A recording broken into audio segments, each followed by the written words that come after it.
Cebu Tour Day 2. Mga around 5:30 ng umaga nang marating namin ang Halknaya Port mula Mandaue City, Cebu.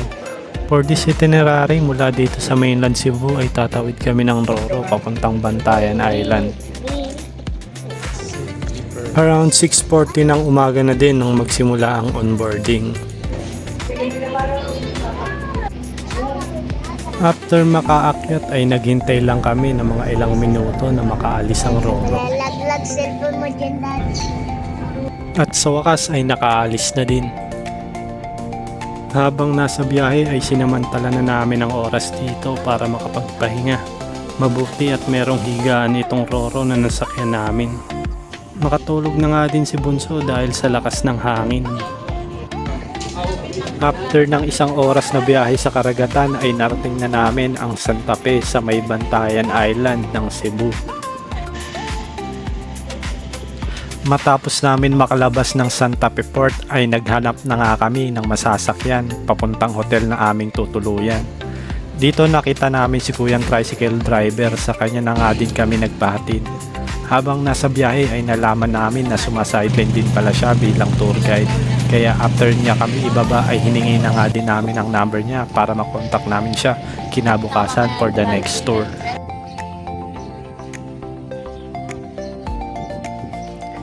Dito sa Amihan Beach Resort ang aming tinuluyan for this day dito sa Bantayan Island.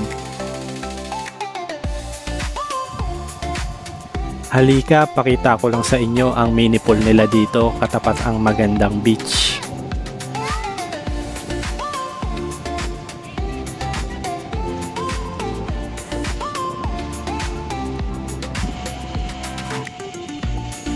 Meron din pala silang bar na gawa sa cottage dito.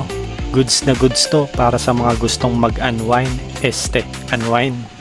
Matapos lang namin makapagpahinga ng konti ay tinawagan na nga din namin si Kuyang tricycle driver na tour guide para samahan kami sa next tourist spot na pupuntahan namin. Walang iba kundi ang Virgin Island. Di bali sinamahan niya kami sa lugar kung saan pwede kami tumawid mula dito sa Santa Fe. Siya na nga din ang humanap ng bangka na masasakyan namin papunta doon. Mula dito sa bangka ay bumiyahe din kami ng halos 30 minuto para matawid ang Virgin Island. At sa wakas ay narating din namin ang Virgin Island. Nakakamangha din ang beach na ito dahil sa mala white sand at pino niyang buhangin. Di bali dumiretso muna pala kami sa reception area para magbayad ng entrance fee dito na nasa around 350 per person. Matapos nito ay pinasyalan na namin ang beach para maligo.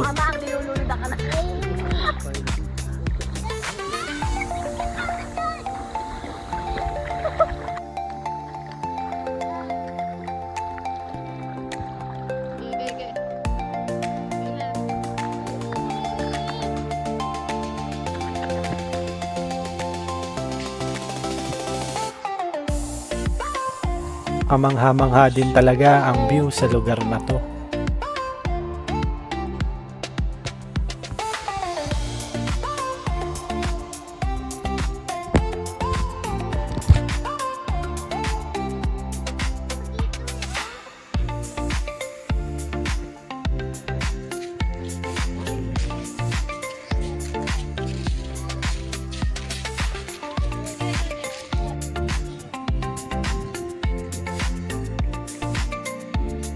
Matapos maligo at kumain ay bumalik na nga din kami patawid ng Santa Fe. Nakatulog na nga din ang mga bata sa pagod. And that's it guys for the day 2 of our Cebu tour here in Bantayan Island, Cebu. Thanks for watching.